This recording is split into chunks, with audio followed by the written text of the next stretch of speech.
While Premier Doug Ford and his housing ministers continue to dig their heels over two scathing reports from government watchdogs, they likely haven't heard the last on the issue. Housing Minister Steve Clark apologizing yesterday for violating the province's integrity laws, but ignored calls for his resignation. A report from the Integrity Commissioner concluded that Clark violated two sections of the Members' Integrity Act as the government removed land from protected Greenbelt for housing.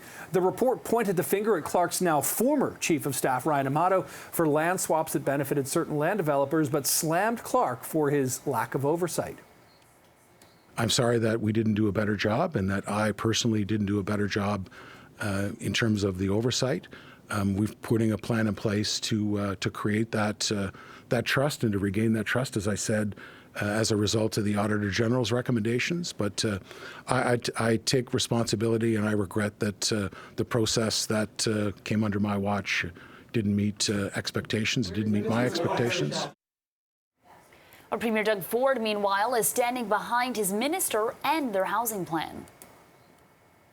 All I care about is the average person, the people I talk to. A lot of politicians don't get to talk to. These people call me. I don't know how they get my number, but they call me, they talk to me, I meet them in the streets, I meet them in the plazas, and they're struggling. I don't give two hoots about these developers, but they're part of the system. The builders build. What do you want me to do? But I won't hesitate to throw them back in the Greenbelt. And that's a small sliver, by the way. This Greenbelt, everyone's making such a big deal about. It's a sliver compared to the big problem we have. All right, so for more on the fallout, we turn again this morning to Jamie Ellerton, founding partner with Canaptus. Of course, Jamie was on yesterday morning talking about what we may expect to hear from this, and we got the very somber, deep-throated apology from Steve Clark yesterday, Jamie, but no accountability, it seems, here. So from a political strategy, what do you make of how Ford and Clark handled their separate press conferences? Well, they kind of really seem to be continuing to do what they've done since the Auditor General's initial report, which was to say, yes, something went wrong, but we're not really going to do much about it because we're in a housing crisis. And I think this is going to just further the cycle for calls for resignations yet again. I would point out the day that the Auditor General's report came out, the Premier also said he stood by everyone and they were going to fix the process. And in the days that followed, the Chief of Staff, who was at the center of all this, resigned. And then for Steve Clark, I think the question now becomes, what's actually best for the team? Like, why is he staying on in this portfolio? What is it he has to do? What is it that he's uniquely situated to do? Because every day that he's there taking all the lightning strikes, and all the attacks for this without any sense of accountability for what's gone on and how the wrongdoing is going to get corrected is another day the Ford government can't be talking about anything else they want to be doing, which is actually why the Premier was out yesterday. Now, the opposition has been very clear. They're not letting this go anytime soon, already making plans to bring this up in Queen's Park when Parliament sits in 3 weeks. What do you think they actually have the power to do after this report? And Ford basically saying he's not going to push Clark out. Well, the opposition, of course, is always going to look to talk to the media and others for keeping issues in the public spotlight. And I think the more the basic answers to basic questions continue to be evaded, the more it's just going to embolden the opposition.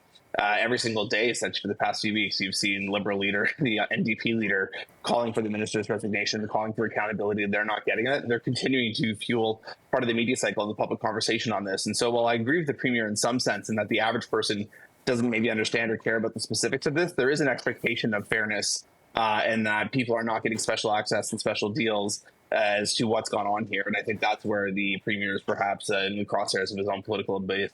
It's interesting, Jamie, because you're right. No one disagrees with the premise that, yes, we are in a housing crisis in the province and people want to get homes built. But what's interesting is, of course, even in the Auditor General's report, is it's not that there's not enough land available. It's just that shovels aren't getting into the ground fast enough. So it's, the argument that they needed the Greenbelt to do this kind of falls apart here, but they still refuse to go back and even change the plans on the Greenbelt here. We're 3 weeks out from the return of Parliament here. And as Eden was just saying, the opposition are going to continue to go after this. How much longer do you think they can continue to field these questions, or do you just hope they're hoping for a change in the news cycle? Well, I think this also goes back to, Nick, in terms of what the Premier's initial response to this been is we take full accountability, full responsibility, we're going to change the process. But there actually has been no accountability. There's been no, here's what we're going to do aside from adopting the Auditor General's 14 of the 15 recommendations, and now even the 15th recommendation of whether or not to put the land back in the Greenbelt on a case-by-case basis. They're actually doing just that. And I think if you go back to the whole premise of the issue, take the land in Ajax, which is actually where the Highway 412 and the 401 intersect. I don't think this is like pristine farmland in the way that most people think of what the Greenbelt when they hear it. And there's a lot of development around it. You can go ahead and make the case that it makes a ton of sense for this parcel of land to be taken out of the Greenbelt, and they're going to put additional land into the Greenbelt, which is what the government originally did when they made this announcement. But the fact that there was no process, no transparency, and they appear to be making it up as they go along just further indicts the government into the wrongdoing, the special access, and the odor of corruption that continues to surround all of this. And it's going to continue to, I think, dog this government. The fact that the RCMP are investigating for a potential criminal investigation takes us out of the political realm. And so when the government says, hey, everything's fine, except all the other facts and details say anything but that, it's just absolutely incredulous, which is why I think you're continuing to see such political outrage over this. Well, Ford clearly thinks that building the houses will fix the public image. It's interesting to see if that actually is what happens. Jamie Ellerton, founding partner with Canaptas, thank you for joining us today. Thanks again, Jamie.